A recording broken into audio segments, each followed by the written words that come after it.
Obrigado, Senhor, pela minha família.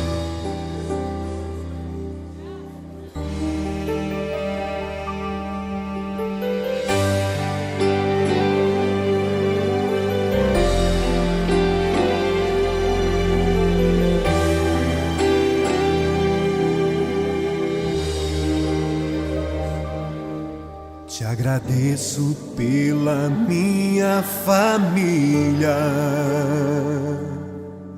e por tua presença no meu lar. Te agradeço pelo pão de cada dia que o Senhor nunca deixou faltar. Te agradeço pela nossa harmonia. Só em Ti, Senhor, podemos confiar. Já te agradeço pelas Tuas maravilhas e os milagres que ainda há de operar. A minha família é bênção do Senhor. Me ensina a tratar minha família com amor. Edifica minha casa para o Teu louvor.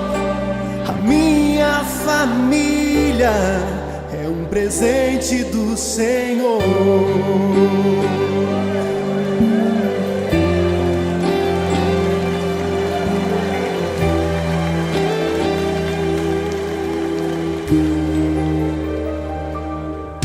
Te agradeço pela minha família e por Tua presença no meu lar. Te agradeço pelo pão de cada dia que o Senhor nunca deixou faltar. Te agradeço pela nossa harmonia. Só em Ti, Senhor, podemos confiar. Já te agradeço pelas Tuas maravilhas e os milagres que ainda há de operar. A minha família é bênção do Senhor. Me ensina a tratar minha família com amor. Edifica minha casa para o Teu louvor. A minha família é um presente do Senhor.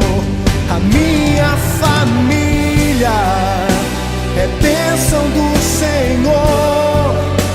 Me ensina a tratar minha família com amor. Edifica minha casa para o Teu louvor. A minha família é um presente do Senhor. A minha família é bênção do Senhor. Eu convido a você a dar um abraço nessa pessoa que você tanto ama. E se você não está perto dessa pessoa, liga para ela, diga: eu te amo, você é muito importante para mim. A minha família é um presente do Senhor. A minha família é bênção do Senhor. Me ensina a tratar minha família com amor. Edifica minha casa para o Teu louvor. A minha família é um presente do Senhor.